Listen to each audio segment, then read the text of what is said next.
నరసింహ కథకి అందరికీ స్వాగతం అండి.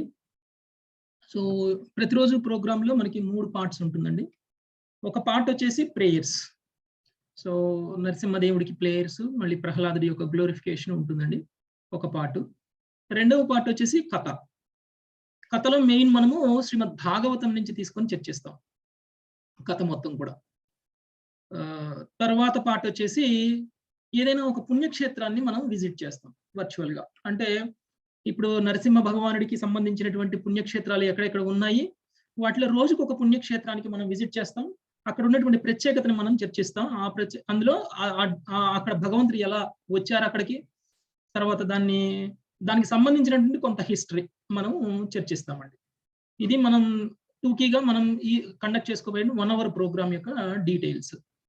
సో ఈరోజు ప్రోగ్రామ్ స్టార్ట్ చేద్దామండి. సరే Prabhuji, Hare Krishna. Yes, Prabhuji, Hare Krishna. Hare Krishna, Prabhuji. Hare Krishna.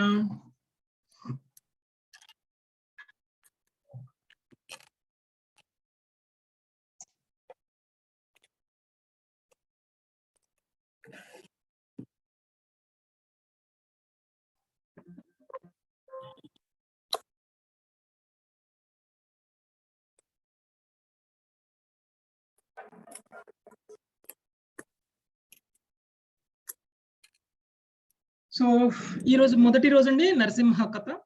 So మొదటి రోజు నరసింహ కథకి అందరికీ స్వాగతం అండి. సో ముందుగా మనం ప్రార్థనలు స్టార్ట్ చేసి ఆ తర్వాత కథలకు వెళ్దామండి.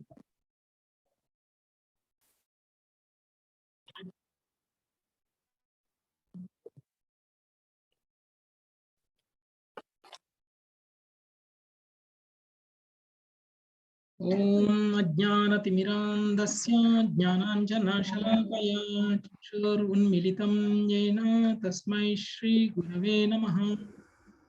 నమో విష్ణుపాదాయ కృష్ణప్రేష్ఠాయ భూతలే శ్రీమతే భక్తివేదాంత స్వామిన్ ఇతి నామినే. నమస్తే సారస్వతే దేవే గౌరవాణి ప్రచారిణే నిర్విశేష శూన్యవాది పాశ్చాత్య దేశకారిణే. ప్రహ్లాదుడి యొక్క మహిమ శ్రీమద్ భాగవతం 7వ స్కందం 10వ అధ్యాయంలో ఉందండి.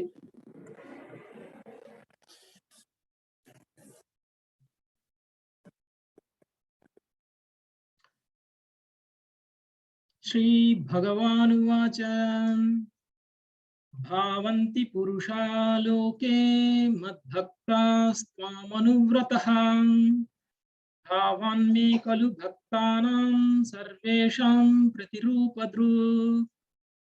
ఎవరైతే మిమ్మల్ని ఉదాహరణగా తీసుకొని అనుసరిస్తారో వారు సహజముగానే నాకు స్వచ్ఛమైన భక్తులు అవుతారు. మీరు నా ఉత్తమ భక్తునికి ఉదాహరణ. ఇతరులు మీ అడుగుజాడల్లో నడవాలి. ఇది భగవానుడు మాట్లాడుతున్నటువంటి మాట. నరసింహ భగవానుడు 7వ స్కందంలో ప్రహ్లాదుని ఉద్దేశించి మాట్లాడుతున్నారండి. ఏమని చెప్తున్నారు? ఎవరైతే ప్రహ్లాద మహారాజుని ఉదాహరణగా తీసుకుంటారో వాళ్ళు స్వచ్ఛమైన భక్తులు అవుతారు అనేటువంటి విషయం చెప్తున్నారు. ఉత్తమ భక్తుడికి ఉదాహరణ ప్రహ్లాద మహారాజు. అంటే ఇప్పుడు మనం భక్తిలో మనం ఎంతవరకు అగ్రసరులు అయ్యాము అనేటువంటి దానికి మనం ప్రశ్నించుకుంటూ ఉంటాం. స్వయంగా భగవానుడే ఒక భక్తుడి దగ్గరికి వచ్చి నువ్వు గొప్ప భక్తుడివి అని అంటే ఇంకా ఆ భక్తుడు ఎంత గొప్పవాడైతే ఆ మాట అనండాలి భగవంతుడు. సో అలాంటి ఒక ప్రహ్లాద మహారాజు గురించి సంబంధించినటువంటి ఈ రోజు చర్చ మనం చేసుకోబోతున్నామండి.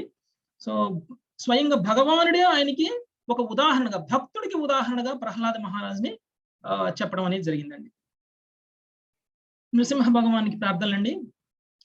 వాగీశ యస్య వదనే లక్ష్మీర్యస్య చ వక్షసి యస్యాస్తే హృదయే సంవిత్ తం నృసింహం అహం భజే.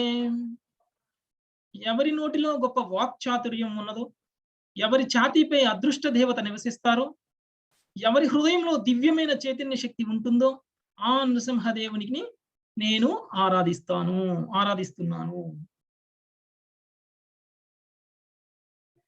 గర్జంతం గర్జయంతం నిజభుజ పటలం స్ఫోటయంతం హఠంతం రూప్యంతం తాపయంతం దివి దివి దివి భువి దిదిజం క్షేపయంతం క్షిపంతం క్రంధంతం రోషయంతం దిసి దిసి సతతం సంహరంతం ఝరంతం క్షంతం ఘూర్ణయంతం కాలనికర శతైర్దివ్య సింహం నమామి. భయంకరముగా గర్జించి మనలను గర్జింపజేసే నరసింహదేవుడు తన అనేక హస్తాలతో రాక్షసులను చీల్చి చెండాడి దితిపుత్రులను ఈ భూమిపైన పైలోకాలలోనూ లేకుండా చేసి చల్లా చెదురు చేస్తారు. దుష్ట శక్తులపై అమిత కోపంతో విరుచుకుపడే నరసింహుడు ఈ విశ్వంలో సద్గుణ సంపన్నుల అందరినీ తన అనేక చేతులతో కాపాడతారు. అటువంటి నారసింహునికి మనస్ఫూర్తిగా ప్రణమిల్లుతున్నారు. హరే కృష్ణ కృష్ణ కృష్ణ హరే హరే హరే రామ రామ రామ హరే హరే. సో ఈ రోజు ప్రోగ్రామ్ స్టార్ట్ చేద్దామండి. ప్రేయర్ సెక్షన్ కంప్లీట్ చేసుకున్నాం, కథలోకి వెళ్దాము. మనం చర్చించుకోబోయేటువంటి నరసింహ కథ వచ్చేసి మనం శ్రీమద్ భాగవతం నుంచి తీసుకున్నామండి. శ్రీమద్ భాగవతం 7వ స్కందంలో సుమారుగా 10 అధ్యాయాలకు పైన ఈ యొక్క నరసింహ కథ ఉంటుంది. అంటే ఈ 10 అధ్యాయాల్లో ఓన్లీ ప్రహ్లాదుడు ఏ విధంగా అయితే తన బోధనల్ని వివరిస్తున్నారో ఆ బోధనలన్నీ కూడా 10 అధ్యాయాల్లో ఉంటుందండి. అయితే ముందుగా మనము కథలోకి వెళ్ళడానికంటే ముందు శ్రీమద్ భాగవతం గురించి ఒక 2 మాటలు చెప్పుకొని కథలోకి వెళ్దాం. సో శ్రీమద్ భాగవతం వచ్చేసి వేదాల యొక్క సారం. అంటే ఇప్పుడు ఒక కల్పవృక్షం ఉందనుకోండి, అంటే వేదాల లాంటిది అన్నమాట. వేదాలు అనేటువంటివి ప్రతి ప్రశ్నకి కూడా సమాధానాన్ని ఇస్తాయి మనకి. ఎప్పుడైతే మీరు కల్పవృక్షం దగ్గరికి వెళ్ళి నాకు ఫలానా పండు కావాలి అని అడిగితే మీరు అడిగినటువంటి ఫలాన్ని కల్పవృక్షం ఇస్తుంది. కల్పవృక్షం మామూలు వృక్షాలలా కాదు, మీరు ఏ పండు అడిగితే ఆ పండు ఇస్తుంది. కానీ అంటే ఇప్పుడు వేదాల నుంచి కూడా మీరు ఏదైనా పొందాలి అనుకుంటే మీరు వేదాల దగ్గరికి వెళ్ళి ప్రశ్నిస్తే మీ ప్రశ్నకి సమాధానం వేదాలు మీకు ఇస్తాయి. అంటే మీకు ఒక మంచి భార్య కావాలి, లేకపోతే ఒక మంచి ఇల్లు కావాలి, ఒక మంచి కారు కావాలి, లేకపోతే ఇంకా ఏదైనా ఒక భౌతికమైనటువంటి లాభం కావాలి అని కోరుకుంటే అలాంటి లాభాన్ని కూడా వేదాల నుంచి మనం పొందవచ్చు. కానీ అత్యుత్తమమైనటువంటి లాభం ఏమిటి, అత్యుత్తమమైనటువంటి ప్రశ్న ఏమిటి మనం వేదాలని అడగాల్సింది అని అంటే మనకి తెలియదు మనకి ఏది మంచి అనేటువంటిది. కాబట్టి మనం వేదాలను గనక నీకున్నటువంటి అంటే ఒక కల్పవృక్షం దగ్గరికి వెళ్ళి నీ దగ్గర ఉన్నటువంటి పండ్లు అన్నింట్లో కూడా ఒక బెస్ట్ పండును నాకు ఇవ్వు అని కనుక మనం అడిగితే కల్పవృక్షం ఏమిస్తుందండి? దానికి ఉన్నటువంటి ఒక బెస్ట్ ఫలం ఏదైతే ఉందో అది శ్రీమద్ భాగవతం. పరిపక్వం చెందినటువంటి ఒక ఫలం, ఒక మామిడి పండు లాంటిది శ్రీమద్ భాగవతం. సో అలాంటి భాగవతం వేదాల యొక్క సారంగా మనకి రావడం అనేది జరిగింది. అయితే ఇది ఎప్పుడు వచ్చింది అంటే శ్రీకృష్ణ భగవానుడు అంతర్ధానం అయిపోయిన తర్వాత ద్వాపర యుగం అంతంలో ఎప్పుడైతే శ్రీకృష్ణ భగవానుడు అంతర్ధానం అయిపోయారో మరి శ్రీకృష్ణ భగవానుడు లేనటువంటి ప్రదేశంలో ఏముంటుందండి? అజ్ఞానం ఉంటుంది, అధర్మం ఉంటుంది. సో అజ్ఞానము అధర్మంతో నెలకొని ఉన్నటువంటి ఈ లోకంలో కలి ప్రవేశించడం అనేది జరిగింది. సో ఈ కలి ప్రవేశించడం వలన లోకంలో ఉన్నటువంటి జనులందరూ కూడా అధర్మయుతులైపోయారు. అందుకనే శ్రీకృష్ణ భగవానుడు మరి తన ధామానికి వెళ్ళిపోయిన తర్వాత అయ్యో నేను వెళ్ళిపోయాను, నేను వెళ్ళిపోవడం వలన లోకంలో మొత్తం కలి ఆవరించి ఉంది, మరి వాళ్ళని ఏ విధంగా నేను ఉద్ధరించాలి అని చెప్పేసి శ్రీమద్ భాగవత రూపంలో ఆయనే స్వయంగా ఈ లోకంలోకి రావడం అనేది జరిగింది. సో శ్రీమద్ భాగవతం అనేది శ్రీకృష్ణ భగవానుడి యొక్క గ్రంథావతారం. అలాంటి శ్రీమద్ భాగవతం నుంచి మనము ప్రామాణికమైనటువంటి భాగవతం నుంచి మనం ఈ రోజు ఈ కథని చర్చించబోతున్నాం.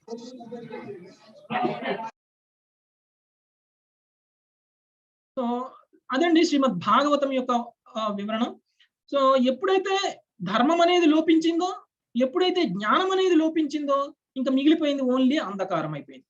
సో ఇలాంటి అంధకారం నుంచి మనల్ని బయటపడేయటం కోసం శ్రీకృష్ణ భగవానుడు స్వయంగా వ్యాసదేవుడితోటి రచింపబడి మనకి గ్రంథ రూపంలో శ్రీకృష్ణ భగవానుడు అవతరించడం అనేది జరిగిందండి.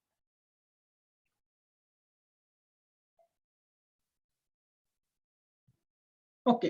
మరి ఈ రోజు మనం చెప్పుకోబోయేటువంటి నరసింహ భగవానుడికి సంబంధించినటువంటి కథని ఎవరు చెప్పారు? ఎవరికి చెప్పారు? ఎవరు చెప్పారంటే అండి, ఈ కథని శ్రీమద్ భాగవతంలో 7వ స్కందంలో చెప్పడం అనేది జరిగింది. సో 7వ స్కందంలో యుధిష్ఠిర మహారాజుకి నారద ముని వివరించడం అనేది జరిగింది. మరి నారద ముని ఎవరండి? నారద ముని భౌతిక లోకంలో ఉన్నటువంటి ప్రతి జీవికి కూడా మొట్టమొదటి గురువు. బ్రహ్మదేవుడి ద్వారా నారద ముని జ్ఞానాన్ని పొంది, నారద ముని ద్వారా వ్యాసదేవుడికి జ్ఞానం రావడం అనేది జరిగింది. వ్యాసదేవుడి ద్వారా మళ్ళీ ఈ యొక్క గురు పరంపర అనేటువంటిది భౌతిక లోకంలో విస్తరించడం అనేది జరిగింది. అంటే నారద ముని ఒక అత్యుత్తమ గురువు స్థానంలో ఉన్నటువంటి వ్యక్తి. మరి ఎవరికి చెప్తున్నారండి ఈ జ్ఞానాన్ని? ఈ యొక్క నరసింహ భగవానుడికి సంబంధించినటువంటి ఈ లీలల్ని ఎవరికి చెప్తున్నారు? యుధిష్ఠిర మహారాజుకి చెప్తున్నారు. మరి యుధిష్ఠిర మహారాజు దేనికి ప్రతీక? యుధిష్ఠిర మహారాజుకి ధర్మజ్ఞానం బాగా తెలుసు. చాలా తెలివిగలవాడు, చాలా శక్తిమంతుడు, తనకి శాస్త్రాలన్నీ తెలుసు. అట్లాంటి ఒక వ్యక్తికి నారదుని చెప్తున్నారండి. అంటే ఎలాంటి ఒక వ్యక్తికైనా సరే గురువు అనేది అవసరము అనేటువంటి విషయం ఇక్కడ తెలుస్తుంది. మరి ఎవరి గురించి చెప్తున్నారండి నారదముని? నారదముని వివరిస్తున్నది తన భక్తుడైనటువంటి ప్రహ్లాదుడి గురించి. తన భక్తుడు చేసినటువంటి ప్రసంగాల గురించి నారదముని వివరిస్తున్నారు. ఇక్కడ చూడండి, ఒక చిన్న లాజిక్ ఇక్కడ అర్థం చేసుకోవడానికి ప్రయత్నం చేయండి. ఏ గురువైనా సరే ఏం చెప్తారండి? తన పరంపరలో ఉన్నటువంటి విషయాలని చెప్తారు. తన గురువు నుంచి నేర్చుకున్నటువంటి విషయాలని, తనకు తెలిసినటువంటి జ్ఞానాన్ని మాత్రమే చెప్తారు. కానీ ఇక్కడ నారదముని ఏం చెప్తున్నారండి? తన భక్తుడు గురించి చెప్తున్నారు. తన భక్తుడు ఏం మాట్లాడారో చెప్పబోతున్నారు. అంటే మరి ఆ భక్తుడు ఎంత గొప్పవాడై ఉండాలి? అలాంటి ఒక భక్తుడి గురించి నారదముని మాట్లాడబోతున్నారు అంటే నారదముని ఎంత గొప్పవాడై ఉండాలి? నేనేంటి, నా శిష్యుడు గురించి నేను మాట్లాడడం ఏంటి అనేటువంటి ఒక గర్వమైనటువంటి భావం నారదమునిది. ఒక గురువు తన శిష్యుడు గురించి మాట్లాడుతూ, శిష్యుడు ఇలా చెప్పాడు కాబట్టి ఇది కరెక్ట్, శిష్యుడు ఇలా అన్నాడు కాబట్టి ఇది మంచిది అని ఎక్కడైనా చెప్పినటువంటిది ఎక్కడా కూడా మనం ఈ లోకంలో చూడం. కానీ ఒక ప్రహ్లాద మహారాజుకి సందర్భంలో అది జరిగింది. నారదముని యుధిష్ఠిర మహారాజుకి ఇది ఎక్స్ప్లెయిన్ చేయడం అనేది జరిగిందనమాట. సో 7వ స్కందం అండి. అయితే ఇప్పుడు మనం చూస్తే 7వ స్కందానికి చాలా ప్రాముఖ్యం ఉంది. ఎందుకు అంటే ప్రత్యేకించి 7వ స్కందంలో ప్రహ్లాదుడి యొక్క ఉపదేశాలు అనేవి ఉన్నాయి. అందుకనే ప్రహ్లాదుడి యొక్క ఉపదేశాలకు ఉన్నటువంటి ప్రాముఖ్యం ఏమిటి అనేటువంటి విషయం మనం బాగా అర్థం చేసుకోవాలి. యాక్చువల్గా ప్రహ్లాదుడి యొక్క ఉపదేశాలను 7వ స్కందంలో సుమారుగా 10 అధ్యాయాల పాటు చర్చించడం అనేది జరుగుతుంది. 10 అధ్యాయాల్లో ఉంటుంది. మరి మిగిలినటువంటి ఏ విషయమైనా సరే శ్రీమద్ భాగవతంలో 12 స్కంధాలు ఉన్నా కానీ, ఏ విషయాన్ని తీసుకున్నా కానీ 10 అధ్యాయాల వివరణ అనేది లేదు. ఒక్క ప్రహ్లాదుడి యొక్క సూచనలు, ప్రహ్లాదుడి యొక్క ఉపదేశాలు మాత్రమే 10 అధ్యాయాల్లో వివరించబడింది. అంటే మరి ప్రహ్లాదుడి యొక్క సూచనలు మన మానవ సమాజానికి కలియుగంలో ఉన్నటువంటి వాళ్ళకి ఎంత ముఖ్యమో, ఎంత అవసరమైతే తప్ప 10 అధ్యాయాల్లో వివరించబడడం అనేది జరుగుతుంది. ఈవెన్ మీరు చూస్తే మనం ఆధ్యాత్మిక గ్రంథాలను చదివేదైనా, లేకపోతే శ్రీకృష్ణ భగవానుని ప్రే చేసేదైనా, లేకపోతే మనం భక్తియుత సేవలు చేసేదైనా ఎందుకోసం చేస్తామండి? మనం చివరికి మనం ఆ భగవానుని చేరుకోవడం కోసం, రాధా దామోదరుని చేరుకోవడం కోసమే మనము ఇవన్నీ కూడా ప్రయత్నాలు చేస్తాం. మరి అలాంటప్పుడు మనం డైరెక్ట్ గా 10వ స్కందానికి వెళ్ళిపోవచ్చు కదండి. 10వ స్కందంలో డైరెక్ట్ గా శ్రీకృష్ణ భగవానుడి యొక్క అన్ని లీలలు వివరించబడి ఉన్నాయి. 10వ స్కందంలో రాధారాణి గురించి చెప్పబడింది. 10వ స్కందంలో రాధారాణికి లేకపోతే గోపికలకి మళ్ళీ శ్రీకృష్ణ భగవానుడికి మధ్య జరిగినటువంటి రాసలీలలు అతి ముఖ్యమైనటువంటివి కూడా అక్కడ వివరించడం జరిగింది. మరి ఎందుకు డైరెక్ట్ గా 10వ స్కందానికి వెళ్ళకూడదు? మరి ఈ విషయాలన్నీ కూడా సుఖదేవ గోస్వామి పరీక్షణ్ మహారాజుకి చెప్తున్నారు. ఆయనకి జీవితంలో మిగిలిపోయినవి ఓన్లీ 7 రోజులు. 7 రోజులు మాత్రమే మిగిలిపోయినటువంటి వ్యక్తికి, అంటే చనిపోబోయే ముందు డైరెక్ట్ గా రాధామాధవ్ గురించి ఎందుకు చెప్పలేదు? కావాల్సింది అదే కదా, అదే ఎందుకు చెప్పలేదు? మనకంటే మన జీవితంలో ఇంకా చాలా సమయం మిగిలిపోయింది. ఇంకా మనం ఈ లోకంలో ఉండేటువంటి సమయం ఇంకా మిగిలిపోయింది. మనకి ఇంకా సమయం ఉంది కాబట్టి మనం మొదటి స్కందం నుంచి మొదలుపెట్టి 7వ స్కందం ద్వారా 7వ స్కందం గుండా 10వ స్కందం వరకైనా వెళ్ళొచ్చు. ఇంకా సమయం చాలా మిగిలింది. కానీ పరీక్ష మహారాజుకి అంత సమయం లేదే. అంత సమయం లేకపోయినా కానీ కాలక్షేపం కోసం మొదటి నుంచి 9 స్కందాలు చెప్పారా? 1వ స్కందం తర్వాత 2వ స్కందం, 2వ స్కందం తర్వాత 3, 4, 5, 6, 7, 9 వరకు చెప్పిన తర్వాతనే 10వ స్కందం అనేది చెప్పడం అనేది జరిగింది. అంటే నువ్వు శ్రీకృష్ణ భగవానుడి దగ్గరికి చేరుకోవడానికంటే ముందు నువ్వు చేరుకోవాల్సినటువంటివి, తెలుసుకోవాల్సినటువంటివి చాలా విషయాలు మన లైఫ్ లో ఉంటాయి. అవన్నీ తెలుసుకోవడం కోసమే శ్రీమద్ భాగవతంలోనే మిగిలినటువంటి మొదటగా ఉన్నటువంటి స్కందాలన్నీ. మరి అలాంటి రాసలీలల్ని ఒక్క 5 అధ్యాయాలలోనే వివరించడం అనేది జరిగింది. శ్రీకృష్ణ భగవానుడికి సంబంధించిన రాసలీలు ఒక్క 5 అధ్యాయాలు మాత్రమే వివరించడం అనేది జరిగింది శ్రీమద్ భాగవతంలో 10వ స్కందంలో. మరి కానీ శ్రీమద్ భాగవతం 7వ స్కందంలో ప్రహ్లాదుడి యొక్క ఉపదేశాలని 10 అధ్యాయాల్లో వివరించారు. అంటే దాన్ని బట్టి మనం అర్థం చేసుకోవచ్చండి ప్రహ్లాదుడి యొక్క ఉపదేశాలకి ఎంత ప్రాముఖ్యం ఉంది, ఆయన యొక్క ఉపదేశాలు మనకి ఎంత అవసరం, అవి లేకపోతే మనం కోల్పోయేది ఏమిటి. ఒక భక్తుడికి భగవానుడే ఉదాహరణగా చూపిస్తున్నారు ప్రహ్లాద మహారాజు. ఒక నారద ముని ఒక శిష్యుడు గురించి మాట్లాడుతున్నారు. అలాంటి శిష్యుడు, అలాంటి భక్తుడు గురించి మనం ఈ రోజు నుంచి నెక్స్ట్ 5 రోజుల్లో తెలుసుకోబోతున్నామండి. సో కథలోకి ఎంటర్ అవుదామండి. సరే ప్రభుజీ.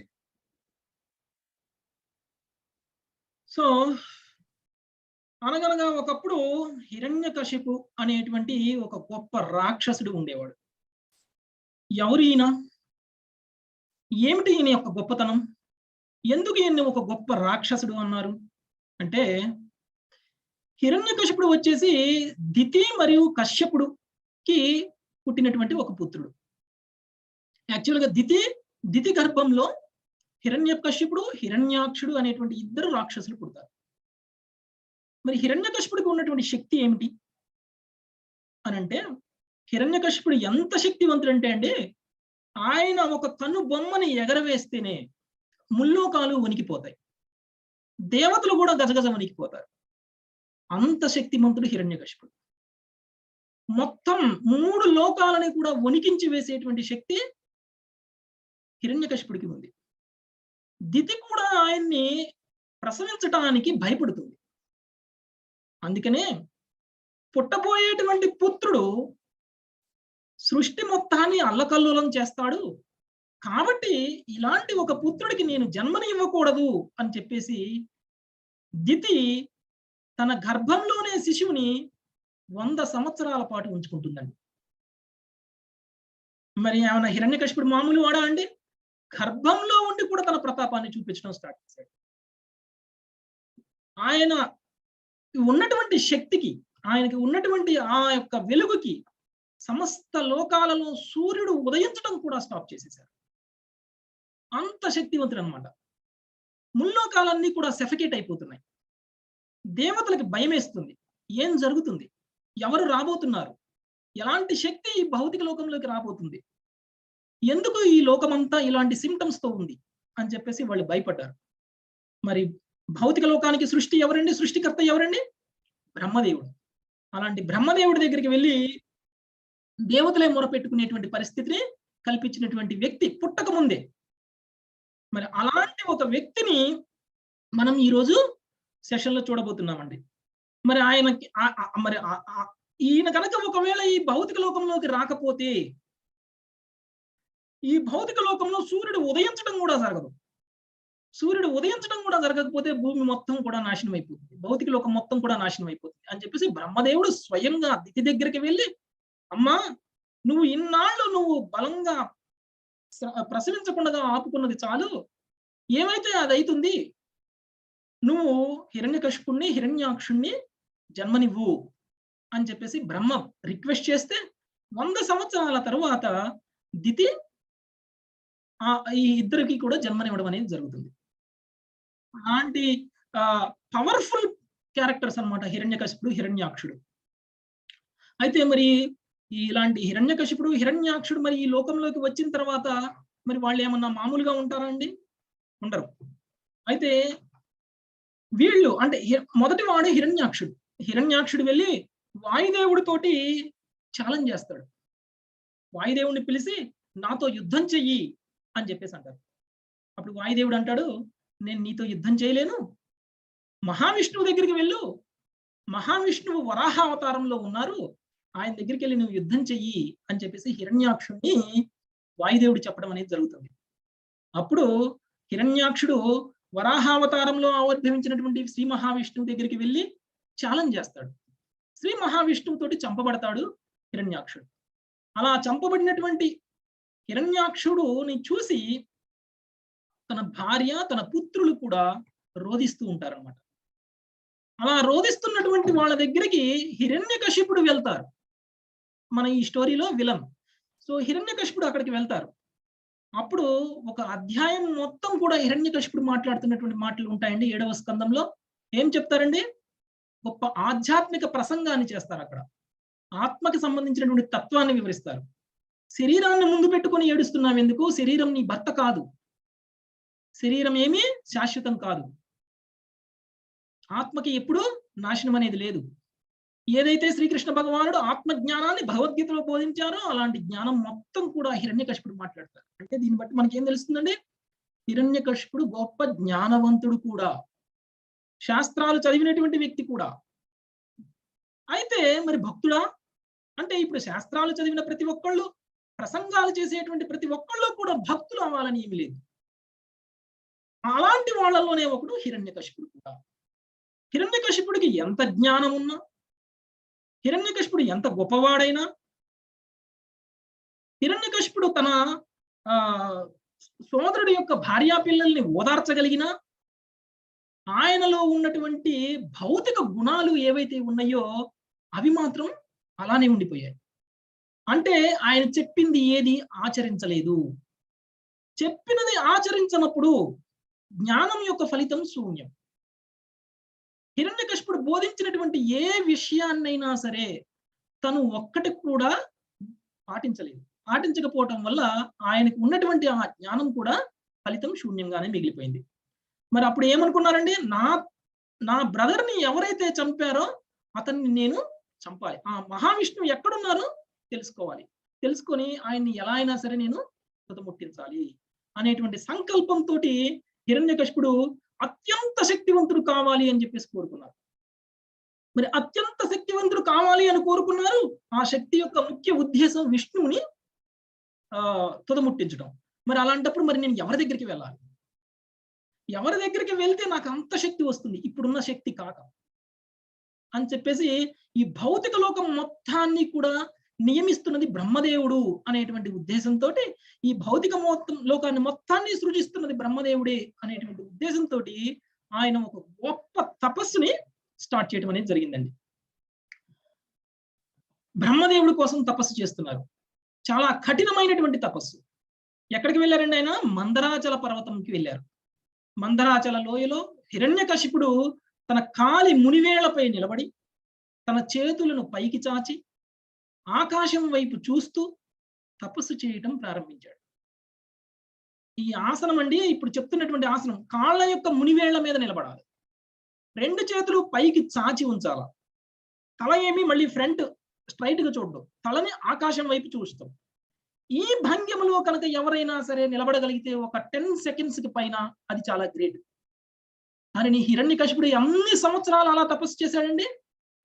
100 దేవతా సంవత్సరాల పాటు అలానే తపస్సు చేస్తూ ఉన్నాడు. 100 దేవతా సంవత్సరాలు అంటే మన కాల పరిగణలో 36,000 సంవత్సరాలండి సుమారుగా. 36,000 సంవత్సరాల పాటు హిరణ్యకశిపుడు అలానే చేశారు. ఎలా అండి? 2 చేతులు పైకెత్తి నిలుచుని తపస్సు చేయడం అనేది జరిగిందండి. సో అలా తపస్సు చేసినప్పుడు ఏమైందండి? ఆ తపస్సు యొక్క శక్తి వల్ల ఆయనలోంచి వేడి వస్తుందండి బయటికి. అగ్ని అన్ని దిక్కులకి వ్యాపించేసింది. అన్ని లోకాలు కూడా చాలా వేడిగా మారిపోయాయి. ముల్లోకాలన్నీ కూడా జ్వలింపబడుతున్నాయి. విశ్వం మొత్తం కూడా ఉనికిపోతుంది. జీవరాశులన్నీ కూడా కలత చెందుతున్నాయి.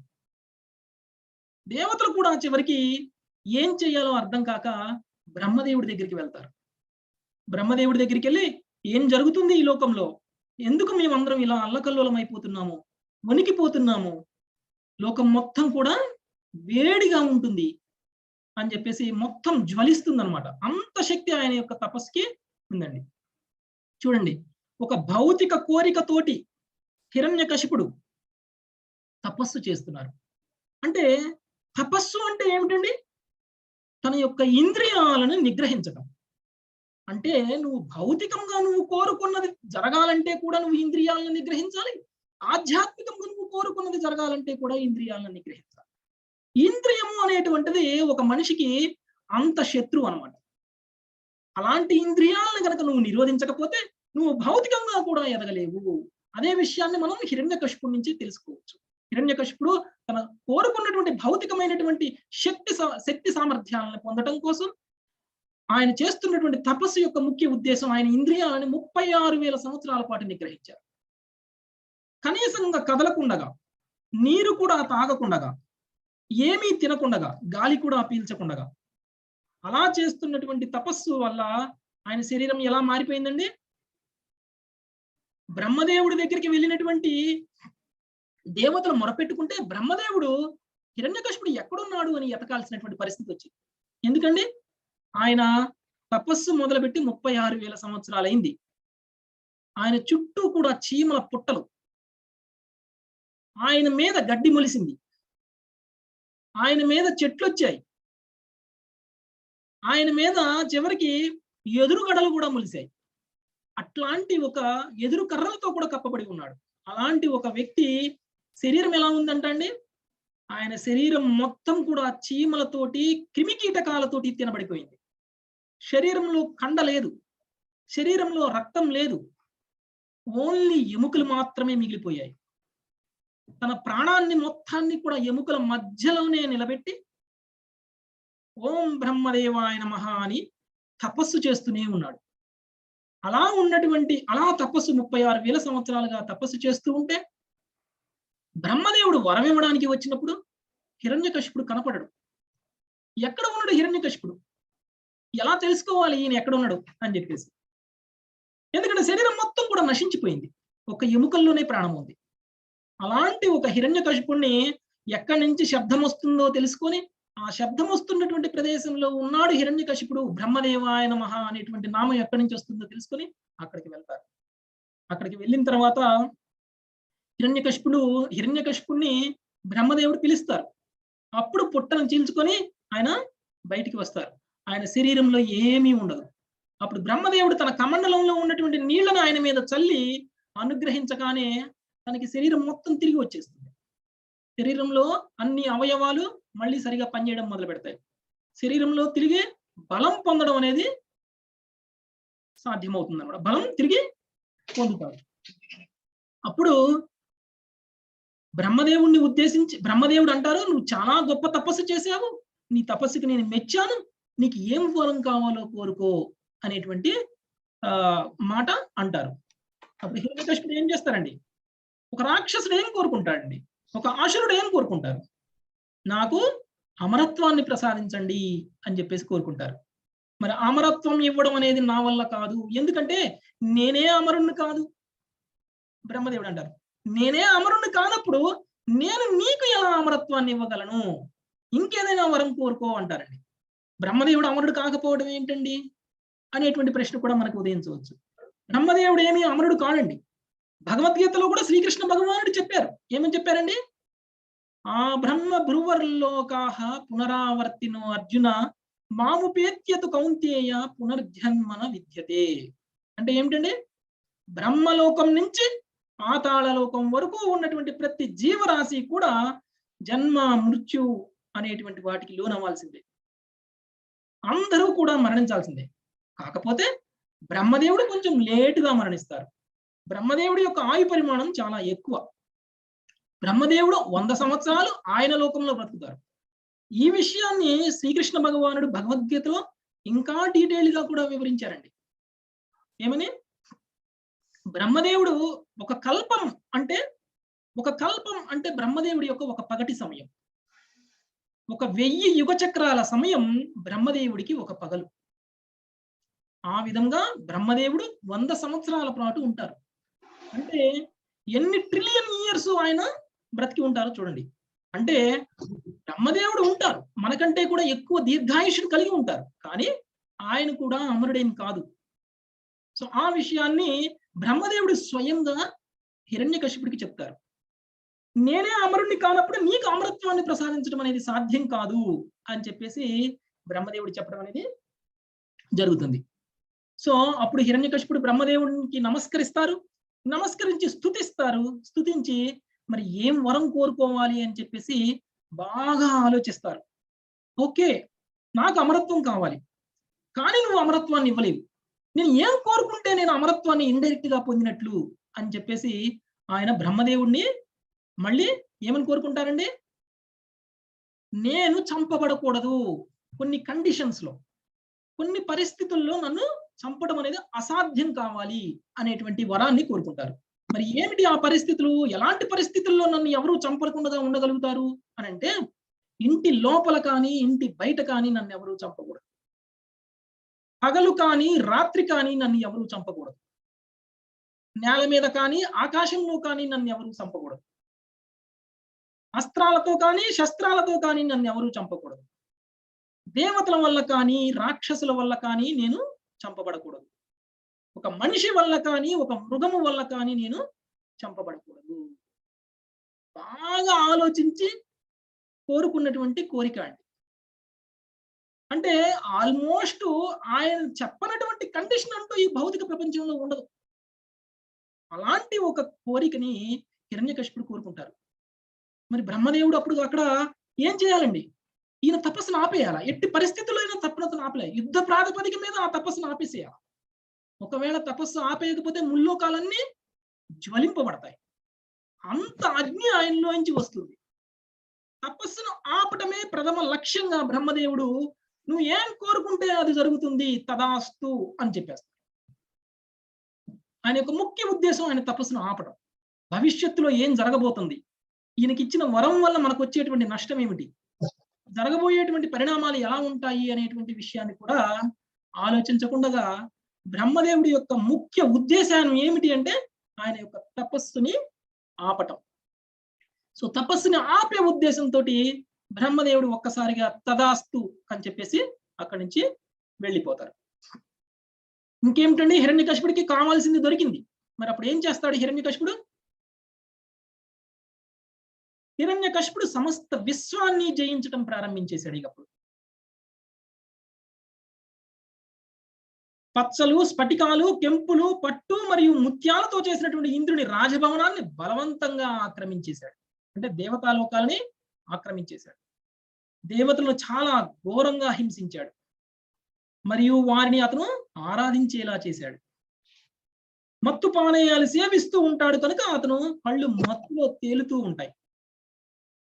ఆయన చేసినటువంటి పని ఏంటంటే, ఈ లోకంలో నాకు విష్ణువు కావాలి, విష్ణువు వస్తే నేను విష్ణువుని సంహరించవచ్చు. మరి విష్ణువు ఎక్కడుంటారు, విష్ణువు ఎక్కడ ఉంటారు, ఆయన్ని ఎక్కడ ఉంటారో మనం కనుక్కోవడం అనేది కష్టం. కాబట్టి విష్ణువునే మన లోకానికి తీసుకురావాలి. విష్ణువుని మన లోకానికి తీసుకురాగలిగినప్పుడు అతన్ని చంపొచ్చు. మరి అది ఎలా సాధ్యం? విష్ణువుకి ఎవరు కూడా యజ్ఞం చేయకూడదు. ఎవరైనా సరే యజ్ఞం చేస్తే విష్ణువుడికి శక్తి వస్తుంది, అప్పుడు ఆయన హ్యాపీగా అక్కడ ఉంటారు. ఎప్పుడైతే విష్ణువుకి కావాల్సినటువంటి ఆహారం అందదో అప్పుడు సఫకేట్ అయిపోయి విష్ణువు ఈ లోకంలోకి వస్తారు అని చెప్పేసి యజ్ఞాలని నిషేధించేస్తారు. రాజులందరినీ చంపేస్తారు. ఎందుకు? ఒకవేళ రాజులు కనుక బ్రతికి ఉంటే రాజులు బ్రాహ్మణులను పోషిస్తారు. బ్రాహ్మణులను పోషిస్తే బ్రాహ్మణులు యజ్ఞాలు చేస్తారు. బ్రాహ్మణులు యజ్ఞాలు చేయడం వల్ల విష్ణువుకి బలం వస్తుంది. అందుకని రాజులు కూడా ఉండకూడదు అని చెప్పేసి రాజులను కూడా చంపేస్తారు, బ్రాహ్మణులను కూడా చంపేస్తారు, ఆవులను కూడా చంపేస్తారు, చెట్లను కూడా నరికేయించేస్తారు. ఎందుకు చెట్లను నరికేయిస్తారు? చెట్లు ఉంటే చెట్ల నుంచి వచ్చినటువంటి న్యాచురల్ రిసోర్సెస్ ఏవైతే ఉన్నాయో వాటిని యూజ్ చేసి యజ్ఞం చేయడం అనేది జరుగుతుంది. కాబట్టి చెట్లు ఉండకూడదు. అలాంటి చెట్లు లేకుండా ఆయన చెట్లను కూడా కొట్టేస్తారు.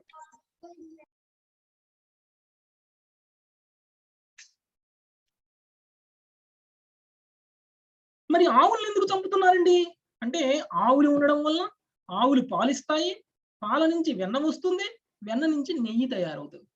ఒకవేళ నెయ్యి వస్తే మళ్ళీ యజ్ఞాలు జరిగేటువంటి అవకాశం ఉంటుంది. మళ్ళీ యజ్ఞాలు జరిగితే విష్ణువు బలపడతాడు. అందుకనే ఆవులను కూడా చంపేస్తారు. మొత్తం మీద ప్రపంచం అంతా కూడా కదిలిపోతుంది అనమాట. దేవతలు కూడా విలవిల్లాడిపోతారు. దేవతలకు కూడా యజ్ఞాలు జరగకపోతే వాళ్ళకి కూడా కావాల్సినటువంటి శక్తి రావడం లేదు. ఇంకా ఏంటంటే ఆయన ఆధీనంలోనే దేవతలను ఉంచుకుంటారు. ప్రకృతి నియమాలను మొత్తం ఆయనే శాసిస్తున్నారు. ఎప్పుడు వర్షం రావాలి, ఎప్పుడు ఎండ రావాలి అనేటువంటిది ఆయనే నిర్ణయిస్తారు. ఏది ధర్మం, ఏది అధర్మం ఆయనే నిర్ణయిస్తారు. పుణ్యం చేసిన వాడు ఉత్తమ లోకాలకి వెళ్ళాలి, పాపం చేసిన వాడు అధోలోకాలకి వెళ్ళాలి. ఇది ధర్మం, ఇది నియమం. కానీ ఆ నియమాల్స్ని, రూల్స్ని అన్నిటినీ మార్చేస్తారు హిరణ్యకశిపుడు. పుణ్యం చేసిన వాడు పాతాళ లోకానికి వెళ్ళిపోవాలా, పాపం చేసిన వాడు ఉత్తమ లోకానికి వెళ్ళాలా అని ఉల్టాగా రూల్స్ క్రియేట్ చేస్తాడు. ప్రతి దేవతని కూడా ఆయనకి సేవకుని చేసేసుకుంటారు. వాళ్ళ ఇల్లు ఊడవడం, కడగడం, తొడవడం ఇలాంటివన్నీ కూడా చేయించుకుంటారు. రూల్స్ అన్నీ మార్చేస్తారు. ఆయన కోసం ఆయన మందిరాలను కూడా కట్టించుకుంటారు. పూజలు చేయించుకుంటారు, అభిషేకాలు చేయించుకుంటారు, అన్ని రకాల సేవల్ని చేయించుకుంటారు. లోకం మొత్తం ఒకటే ఒక మంత్రం ఏమిటండి? ఓం హిరణ్యకశ్యపాయ నమః. అంతకుమించి వేరే ఏం లేదు. ఎవరైనా సరే ఆయన మందిరానికే వెళ్ళాలి, ఎవరైనా సరే ఆయనకే పూజలు చేయాలా, ఎవరైనా సరే ఆయన్నే కీర్తించాలా, ఎవరైనా సరే ఏమనాలండి? హిరణ్యకశిపాయ నమః అనాలా, ఎవరైనా సరే ఆయనకే జై కొట్టాలా. భగవాన్ హిరణ్యకశిపుకి జై అనాలా. ఇది ఆయన కావాలి అని కోరుకున్నాను అనమాట. చూడండి, ఒక భౌతికంగా ఒక వ్యక్తి ఉన్నతంగా అవ్వాలి అంటే ఎలాంటి దేవతల దగ్గరికి ఆశ్రయిస్తారో చూడండి. అలాంటి దేవతలు ఇప్పుడు కంసుడిని చూస్తే దుర్గాదేవిని పూజిస్తారు, రావణాసురుడిని చూస్తే శివుణ్ణి పూజిస్తారు, హిరణ్యకశిపుడిని చూస్తే బ్రహ్మను పూజించాడు. అంటే వాళ్ళ యొక్క భౌతిక కోరికలను తీర్చుకోవడం కోసం ఇలాంటి దేవతల దగ్గర అందరికీ కూడా వెళ్ళిపోయి వాళ్ళ యొక్క కోరికల్ని తీర్చుకుంటారండి. ఒక తండ్రి దగ్గరికి కొడుకు వెళ్తే తండ్రి కొడుకుకి ఏమి కావాలి అని ఆలోచించి ఇది మంచి అని చెప్పేసి మంచి పని చేయడానికి సహాయపడతారు. ఒక కొడుకు తండ్రి దగ్గరికి వెళ్ళి ఒక 10 రూపాయలు ఇవ్వు నాన్న, నేను వెళ్ళి 2 సిగరెట్లు కొనుక్కుంటాను అని అంటే ఏమంటారండి తండ్రి? దానివల్ల నీకు భౌతికమైనటువంటి ఎంజాయ్మెంట్ రావచ్చు, కానీ తండ్రి ఒప్పుకోడు. తండ్రి తిడతారు, అది నీకు మంచిది కాదు అని చెప్తారు. అదే 10 రూపాయలు తీసుకుని ఒక షాప్ వాడికి ఇచ్చేస్తే ఏం చెప్తారండి? వెంటనే 10 రూపాయలు తీసుకుంటారు. ఈ 10 రూపాయల్లో నీకు 3 సిగరెట్లు వస్తాయి, కావాలంటే తీసుకుంటావా అని అడుగుతారు. అంటే అక్కడ ఆ కొడుకుకి ఆ షాపు వాడు మంచివాళ్ళు అనిపిస్తాడు, కోరినది ఇస్తున్నాడు. భౌతిక లోకంలో దేవతలు కూడా మనకి కోరింది ఇస్తారు, కానీ మనకి ఇవ్వబడినటువంటి దానితోటి మనకి మంచి జరుగుతుందా చెడు జరుగుతుందా అనేటువంటి విషయం ఆ దేవతలు ఆలోచించరు. కోరుకున్నాడు, దానికి సంబంధించినటువంటి పైకాన్ని చెల్లించాడు, కాబట్టి తనకి నేను కోరికని తీర్చాలి. సో ఇదే ఆలోచనలో దేవతలు ఉంటారు. ఎందుకు? దేవతలు కూడా గొప్ప భక్తులు. దేవతలు భగవంతుడికి భక్తి చేయడంలో పూర్తిగా నిమగ్నమై ఉంటారు. వాళ్ళకి భౌతికవాదులు చేసేటువంటి ప్రేయర్స్ మీద సమయం స్పెండ్ చేసేటువంటి సమయం వాళ్ళకి లేదు. ఏం కోరుకుంటున్నావు? నువ్వు కోరుకుంటున్నావా? శివుడి దగ్గరికి వెళ్ళావా? శివుడు ఎప్పుడు రామ రామ రామ అని చెప్పేసి ధ్యానం చేస్తూ ఉంటారు. ఆయన దగ్గరికి వెళ్ళి నువ్వు డిస్టర్బ్ చేస్తే ఏమంటారు? నువ్వు నన్ను డిస్టర్బ్ చేస్తున్నావు, నీకేం కావాలో చెప్పు, ఫస్ట్ నీకు అది తీసుకొని వెళ్ళిపోయి ఇక్కడి నుంచి అని చెప్తారు. అందుకని మనం ఏ దేవత దగ్గరికి వెళ్ళినా కానీ మనకి భౌతికంగా లాభం పొందవచ్చేమో, కానీ ఆ భౌతికమైనటువంటి లాభం మనకి మంచా చెడా అనేటువంటి గమనించి ఏ దేవత కూడా మీకు వరాలని ఇవ్వరు. సో అది దేవతలను పూజిస్తే మనం పొందేటువంటి ఫలితం. సో అలానే హిరణ్యకశిపుడు మత్తులో లోకం మొత్తాన్ని కూడా అల్లకల్లోలం చేస్తున్నారండి. అప్పుడు దేవతలందరూ భయపడిపోయారు. బ్రహ్మదేవుడే వరం ఇచ్చేశారు, మరి మేమేం చేయాలి? ఈ లోకంలో మాకంటూ ఒక అధికారం లేదు. మేము హిరణ్యకశిపుణ్ణి పూజించాలంట, మేము హిరణ్యకశిపుణ్ణి ధ్యానించాలంట, హిరణ్యకశిపుణ్ణే మేము భగవంతుడిగా అంగీకరించాలంట. మరి అలాంటప్పుడు మేము ఎలా సంతోషంగా ఉండగలం అని చెప్పేసి దేవతలు క్షీరసాగరం దగ్గరికి వెళ్ళి విష్ణు భగవానుని ఉద్దేశించి ప్రార్థన చేయడం అనేది స్టార్ట్ చేస్తారు. ఎప్పుడైతే విష్ణు భగవాన్ని శరణి వేడారో అప్పుడు శ్రీమద్ భాగవతం 7వ స్కందం 4వ అధ్యాయం 24వ శ్లోకంలో అక్కడ ఒక శ్లోకం వివరించబడిందండి. తేషామావిరభూత్వాణి అరూపా మేఘ నిస్వనాం సన్నాధయంతి కుకుబుః సాధూనామ భయంకరీ.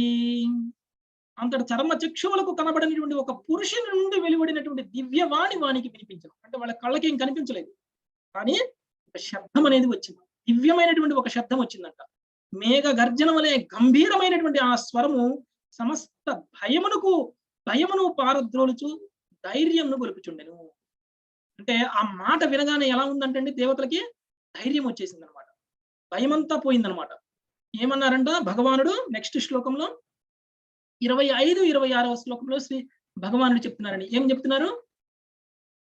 మా వైష్ట విబుధా శ్రేష్ట సర్వేషాం భద్రమస్తు చ మద్దర్శనం హి భూతానాం సర్వశ్రేయోపపత్తయే జ్ఞాతమేతస్య దౌరాత్మ్యం దైతే యాపసధ్యస్య సదస్య యత్ తస్య శాంతిం కరిష్యామి కాలం తావత్ ప్రతీక్షతాం.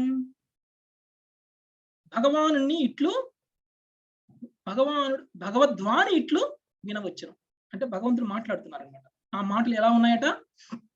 విభుద శ్రేష్ఠులారా, భయపడవలదు, మీకు సమస్త శుభములు కలుగుగాక. అంటే మీకు అంతా మంచి జరుగుతుంది, మీరేం భయపడవద్దు అని చెప్పేసి భగవంతుడి యొక్క మాట వినిపిస్తుంది వాళ్ళకి. నాకు భక్తులై నా కీర్తనము చేయుచు వినుచు నన్ను స్తుతించుడు. ఈ కార్యములన్నీ నిక్కముగా జీవులందరకు వరములను వసుగుటకే ఉద్దేశింపబడినది. హిరణ్యకశిపుని కార్యములను నేను ఎరుగుదును, శీఘ్రమే వానిని నిలుపజేయుదును, అంతవరకు మీరు ఓపికగా వేచియుండు. చూడండి ఏం చెప్పారు భగవంతుడు. మీరు చేయాల్సినటువంటిది ఒకటే ఒక కర్మ. మీరేం భయపడకుండా మీరు నన్ను ప్రార్థించండి, నన్ను కీర్తించండి, నా గురించి శ్రవణం చెయ్యండి. ఇదే విషయం శ్రీకృష్ణ భగవానుడు కూడా భగవద్గీతలో అదే మాట చెప్పారండి. గుర్తుందండి ఎవరికైనా శ్లోకం? ఏ శ్లోకంలో చెప్పారు శ్రీకృష్ణ భగవానుడు? మన్మనాభవ మద్భక్తో మాధ్యాజీ మాం నమస్కురు మామే వైశ్యసి యుక్తైవం ఆత్మానం మత్తరాయణః. గుర్తుందండి ఈ శ్లోకం? ఏం చెప్తారండి? మీరు నన్ను పూజిస్తే చాలు, ఇంకా ఎవరిని పూజించాల్సినటువంటి అవసరం లేదు. నన్నే నీ మనస్సులో నిలుపుకో, నా గురించే ఆలోచించు, నా గురించే ధ్యానం చెయ్యి, నాకు మాత్రమే భక్తి చెయ్యి. అప్పుడు నీలో ఉన్నటువంటి ఎలాంటి కష్టాన్నైనా నేను దూరం చేస్తాను అని చెప్పేసి శ్రీకృష్ణ భగవానుడు భగవద్గీతలో అర్జునుడికి బోధించినటువంటి విషయం అండి. అదే విషయాన్ని శ్రీమద్ భాగవతంలో కూడా 7వ స్కందంలో దేవతలకి విష్ణు భగవానుడు బోధిస్తున్నారండి. సో అంటే భక్తి యొక్క ఒక్కసారి కనుక నువ్వు భక్తి అనేటువంటిది స్టార్ట్ చేస్తే నీకు వేరే ఏ అర్హత ఉండనవసరం లేదు భగవంతుడిని చేరుకోవడం కోసం. ఒకవేళ మీకు ఎలాంటి క్వాలిఫికేషన్ లేకుండానే భక్తి అనేటువంటి ఒకే ఒక్క విషయాన్ని కనుక మీరు కనుక మన లైఫ్ లో అవలంబించుకోగలిగితే స్వయంగా భగవానుడిని మనం పొందగలం. ఇదే విషయాన్ని భగవానుడే భగవద్గీతలో చెప్తున్నారు, ఇక్కడ భగవానుడు భాగవతంలో కూడా దేవతలకు చెప్పడం అనేది తెలుస్తుంది. ఒకవేళ క్వాలిఫికేషనే అవసరం అయితే, భగవంతుడిని పొందడానికి క్వాలిఫికేషనే అవసరం అయితే, చాలా మంది గొప్ప గొప్ప భక్తులు ఉన్నారండి. ఎవరండి? ఒకవేళ నా పాస్ట్ నా యొక్క గతం కనుక గొప్పదై ఉంటే నేను భగవంతుడిని ఇప్పుడు పొందగలుగుతాను అనేటువంటి ఒక భావనలో కనుక ఉంటే అది కూడా తప్పే. ఎందుకంటే మృగారికి ఎలాంటి గతం ఉందండి, వాల్మీకి ఎలాంటి గతం ఉందండి. వాళ్ళ గతంతో సంబంధం లేకుండానే వాళ్ళకి భగవంతుణ్ణి పొందగలిగారు వాళ్ళు. పోనీ వయస్సు ఏమన్నా అర్హత? వయసు కనుక ఒకవేళ అర్హత అయినట్లయితే ధ్రువుడు ప్రహ్లాదుడు ఏ విధంగా ముక్తిని పొందగలిగి ఉండేవాళ్ళు. పోనీ జ్ఞానం ఏమన్నా అర్హత? ఒకవేళ జ్ఞానమే అర్హత అయితే గజేంద్రుడికి ఏం జ్ఞానం ఉందని ఆయన ముక్తిని పొందగలిగారు? పోనీ సంపద ఏమన్నా ముఖ్యమా అండి? ఒకవేళ సంపదే ముఖ్యమైతే సుధాముడి దగ్గర ఏం సంపద ఉందని ఆయన ముక్తిని పొందారు, ఆయన భగవంతుడికి భక్తుడయ్యారు.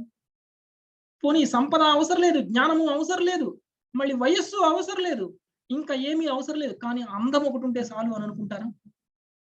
అందం ఉంటే నేను భగవంతుడిని పొందవచ్చు అని అనుకుంటారా? ఒకవేళ అందమే అవసరమైతే మరి కుబ్జాకి ఏమి అందం ఉందని ఆమె కూడా భగవంతుడికి ప్రియమైనటువంటి భక్తురాలై ముక్తిని సాధించిందండి. పోనీ కులము కానీ పుట్టుక కానీ ఒకవేళ మనకి ఏమన్నా అర్హత అని అనుకుంటే కులము పుట్టుకకు కూడా అర్హత లేదు అని చెప్పడానికి దాసీపుత్రుడైనటువంటి విదురుడు మరి అలాంటి ఒక భగవానుడికి భక్తుడు ఎలా అవ్వగలిగాడు, ముక్తిని ఎలా సాధించగలిగాడు? అంటే మనం భగవంతుణ్ణి పొందడానికి ఇవన్నీ కూడా ఏది అర్హతలు కావు. భగవంతుణ్ణి పొందడానికి మనకి ఒకటే ఒక అర్హత, ఆయనకి మనము సరెండర్ అవ్వడం, ఆయన యొక్క ధ్యానం చేయడం, ఆయన్ని మాత్రమే సేవించడం. ఇది మాత్రమే మనం పొందాల్సినటువంటి ఒక ముఖ్యమైనటువంటి అర్హత. ఏ విధంగా అయితే ఒక పుత్రుడు ఒక తండ్రి యొక్క ఆస్తికి ఏ విధంగా అర్హుడు అవుతాడో ఏమీ చేయనవసరం లేదండి. ఆ పుత్రుడు సజీవంగా ఉంటే చాలు, ప్రత్యేకించి తండ్రికి ఉద్ధరించాల్సింది ఏం లేదు. తనంతటికి తానే స్వయంగా సజీవంగా ఉన్నంత మాత్రాన్నే ఆయన తండ్రి యొక్క ఆస్తికి అర్హుడైతాడు. అలానే భగవంతుణ్ణి పొందడానికి మనం అర్హులం అవ్వాలి అంటే భక్తియుత సేవ మాత్రమే అర్హులము అనేటువంటి విషయం మనం తెలుసుకోవాలి. అప్పుడు భగవానుడు ఏం చెప్పారంటండి, ఇంకా ఏం చెప్పారో చూడండి దేవతలకి. నిర్వైరాయ ప్రశాంతాయ స్వసుతాయ మహాత్మనే ప్రహ్లాదాయ యదా దృహ్యే యద్ధనిష్యే అపి వరోర్జితం.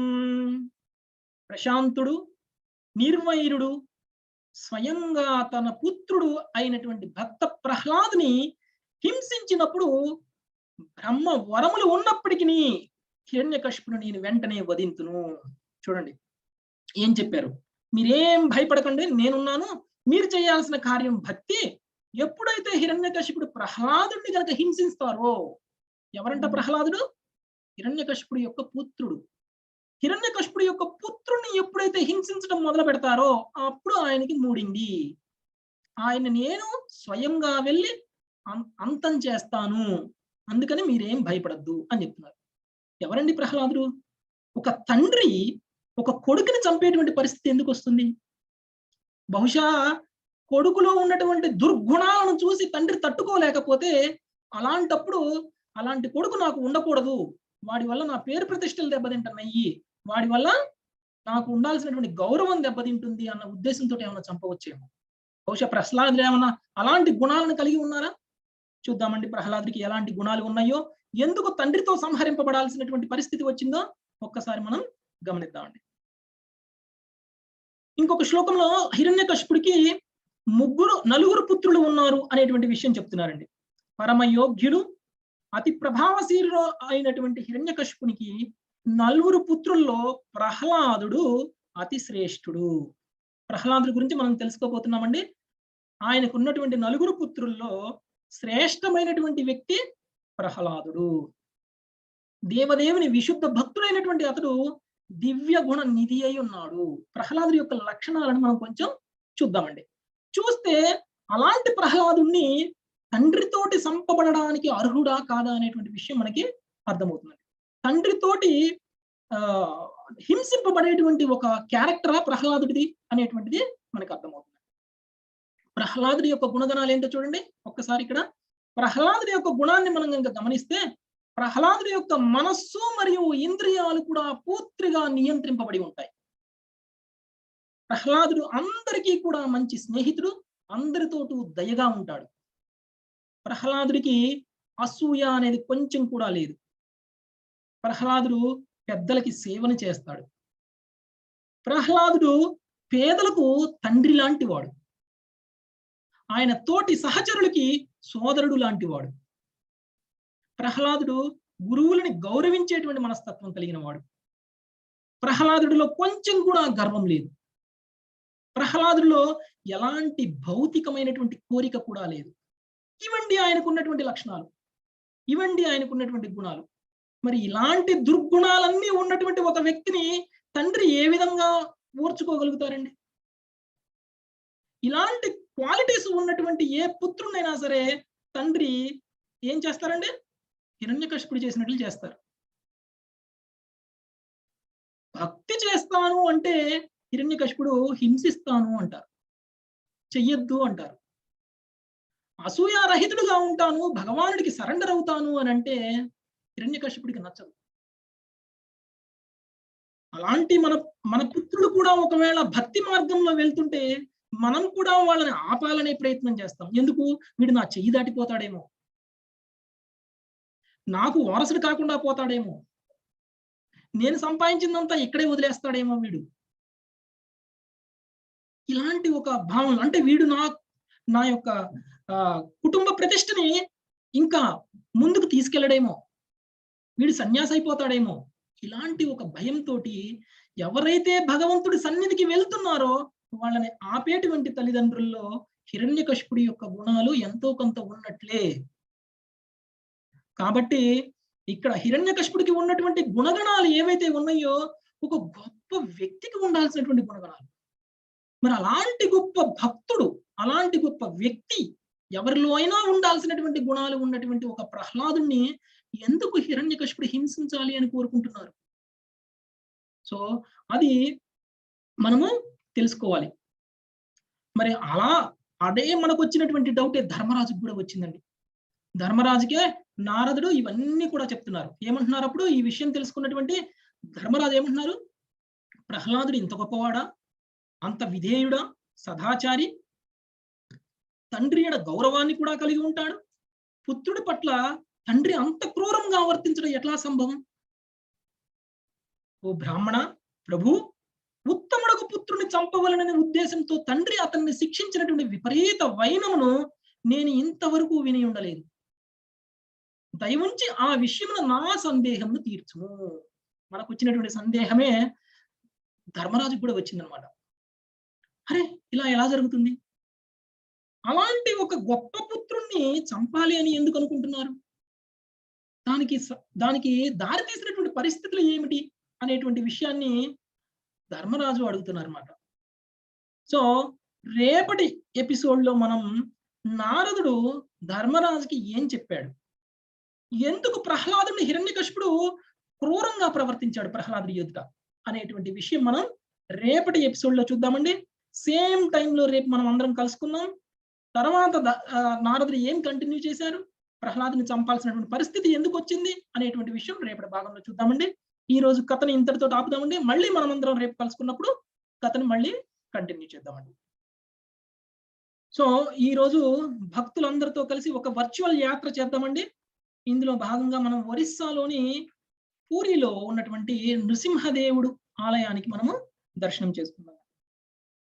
ఈ ఆలయంలోకి వెళ్ళడానికంటే ముందు, ఈ నృసింహదేవుడి గురించి తెలుసుకోవడానికంటే ముందు ఒక స్టోరీ ఉందండి, దానికి సంబంధించినటువంటిది. దాని గురించి కొంచెం తెలుసుకుందాం. సో బెంగాల్ సుల్తాన్ ఎవరైతే ఉన్నారో సులేమాన్ కరానీ అనేటువంటి వ్యక్తి ఒరిస్సాకి చెందినటువంటి గజపతి ముకుంద దేవునికి మధ్య ఒక పెద్ద యుద్ధం జరిగింది అన్నమాట. మరి గజపతి ముకుంద దేవుడు అంటే ఒరిస్సాకి రాజు, పూరికి రాజు. మరి పూరికి రాజు అయినటువంటి వాడు ఎవరండి అంటే అక్కడ ప్రధాన పురుషుడు. ఇప్పుడు ఏ విధంగా అయితే మన భారతదేశానికి మొత్తం కూడా ఒక ప్రెసిడెంట్ పదవి, రాష్ట్రపతి పదవి ఎలా ఉంటుందో అలా అనమాట. ఒక ప్రథమ పురుషుడు ఎలా ఉంటారో అలా ఆయన కూడా అండి గజపతి ముకుందదేవి. గజపతి ముకుందదేవికి ఎలాంటి స్వభావం ఉంటుందండి? నేను ఒక రాజుని, ఈ రాజ్యంలో ఉన్నటువంటి వాళ్ళందరూ నా సర్వెంట్స్, అలాంటి భావం ఉండదండి ఆయనకి. ఆయన భగవంతుడికి ప్రథమ సర్వెంటు అని చెప్పేసి ఆయన అనుకుంటారు. భగవంతుడికి సేవలు చేసేటువంటి వాళ్ళు మొట్టమొదటి వాడు ముకుందదేవుడు అని చెప్పేసి అనుకునేటువంటి రాజు అన్నమాట. మరి భగవంతుడికి అంత భక్తియుత సేవ చేసేటువంటి వాడు ఎలాంటి యుద్ధంలో అయినా సరే ఓడిపోవడం అనేది జరగదు. మరి అలాంటప్పుడు వాళ్ళు కూడా ఈ యుద్ధం అనేది చేయడం అనేది జరిగింది. ఎప్పుడైతే ఈ యుద్ధం చేశారో, బెంగాల్ రాజు తోటి సుల్తాన్ తోటి యుద్ధం చేశారో, ఆ యుద్ధంలో గజపతి రాజు గెలుస్తారు. పూరి రాజు గెలుస్తారు. గజపతి సైన్యంలో అధ్యక్షుడైనటువంటి రాజీవ్ లోకాన్ రాయ్ రాజీవ్ లోకాన్ రాయ్ అనేటువంటి వ్యక్తి ఈ యొక్క యుద్ధాన్ని గెలవడానికి ఎంతో సహకరిస్తారు. అంటే అక్కడ ఆయన ఇప్పుడు మహాభారత యుద్ధంలో భీష్మదేవుడు ఎలాంటి పొజిషన్ ని కౌరవుల తరపున చేశారో అలాంటి ఒక పొజిషన్ ని రాజీవ్ లోచన్ రాయ్ అనేటువంటి వ్యక్తి నిలబెట్టారు. అంటే సైన్యానికి అధ్యక్షుడుగా ఉన్నారు. ఆ తర్వాత యుద్ధంలో గెలిచిన తర్వాత కొన్ని సంప్రదింపులు అనేవి జరుగుతాయి. ఆ చర్చల కోసం రాజీవ్ లోచన్ రాయ్ని బెంగాల్ రాజు దగ్గరికి పంపిస్తారు, సుల్తాన్ దగ్గరికి పంపిస్తారు. చర్చల కోసం వెళ్ళినటువంటి సుల్తాన్ అక్కడ చర్చల కోసం వెళ్ళినటువంటి రాజీవ్ సులేమాన్ కలవడానికి వెళ్తారు. అక్కడ సులేమాన్ కుమార్తెతో ప్రేమలో పడతారు. అయితే మరి సులేమాన్ ఏమంటారండి, ఓకే నా కూతుర్ని నేను నీకు ఇస్తాను, కానీ నువ్వు ఇస్లాం మతం తీసుకోవాలి. ఇస్లాం మతంలోకి కనుక మారితే నేను నా కూతురినిచ్చి నీకు పెళ్లి చేస్తాను అని చెప్పేసి అంటారనమాట.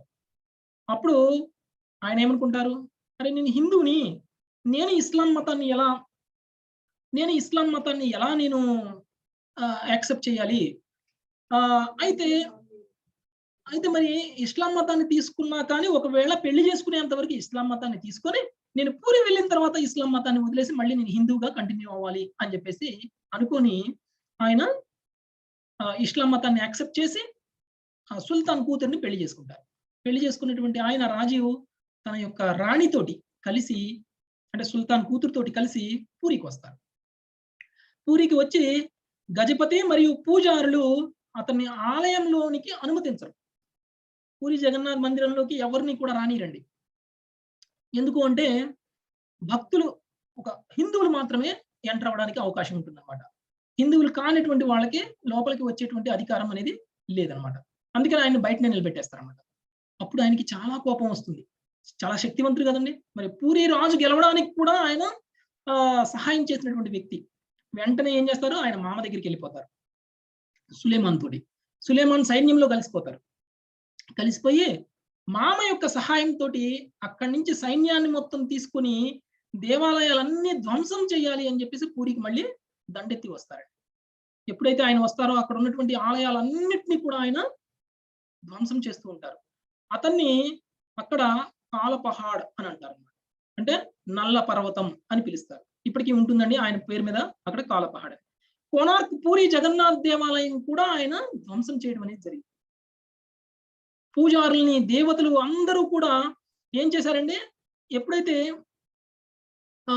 ఈ యొక్క జగన్నాథ్ మందిరాన్ని కూడా ధ్వంసం చేయడానికి వచ్చినప్పుడు అక్కడ ఉన్నటువంటి పూజారులు ఒక డూప్లికేట్ విగ్రహాలను అక్కడ పెట్టి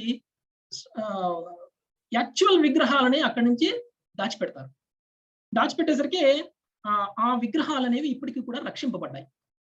ఆయన చేసినటువంటి ధ్వంసంలో విగ్రహాలు నశించిపోలేదన్నమాట అక్కడ.